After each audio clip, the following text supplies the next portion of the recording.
നിലമ്പൂർ ഉപതെരഞ്ഞെടുപ്പിൽ മത്സരിക്കുമെന്ന് അഖില ഭാരത് ഹിന്ദു മഹാസഭ.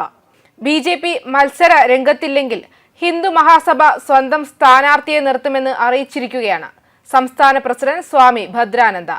വോട്ട് കച്ചവടം എന്ന പതിവ് പല്ലവി ഉയർത്താൻ ഇടത് വലത് മുന്നണികൾക്ക് അവസരം ഉണ്ടാക്കുകയാണ് സംസ്ഥാന ബി.ജെ.പി.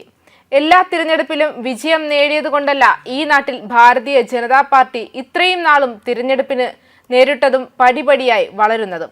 മറിച്ച് ധർമ്മചിന്തകളുടെ ആശയം സമൂഹത്തിൽ പ്രചരിപ്പിക്കാനും പ്രവർത്തകർക്ക് ആവേശം നൽകാനുമാണ് പ്രധാനമായും തിരഞ്ഞെടുപ്പുകളെ ഉപയോഗിച്ചിട്ടുള്ളത്.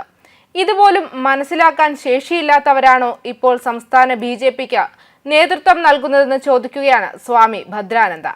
ബി.ജെ.പി. ആർക്കു വേണ്ടിയാണ് സ്ഥാനാർത്ഥിയെ നിർത്താതെ മാളത്തിൽ ഒളിക്കുന്നതെന്ന് വ്യക്തമല്ല. ഹിന്ദുവിന്റെ വോട്ട് വെച്ച് കച്ചവടം ചെയ്യാൻ ആരെയും ഇനി യഥാർത്ഥ ഹിന്ദുക്കൾ അനുവദിക്കില്ല.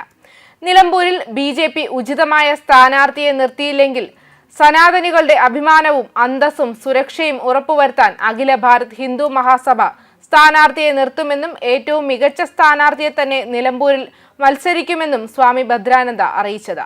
ജൂൺ 19-നാണ് നിലമ്പൂർ ഉപതിരഞ്ഞെടുപ്പ്. 23-നാണ് വോട്ടെണ്ണൽ നടക്കുന്നത്.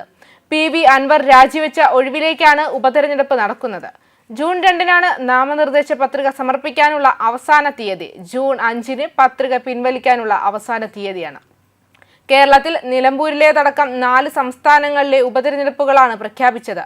ഗുജറാത്തിലെ കാദി, വിസാവദർ മണ്ഡലങ്ങളിലേക്കും പഞ്ചാബിലെ ലുധിയാന, വെസ്റ്റ് ബംഗാളിലെ കാളിഗഞ്ച് എന്നീ മണ്ഡലങ്ങളിലേക്കും 19-ന് ഉപതെരഞ്ഞെടുപ്പ് നടക്കുമെന്ന് ഇലക്ഷൻ കമ്മീഷന്റെ വാർത്താക്കുറിപ്പിൽ പറയുന്നുണ്ടായിരുന്നു.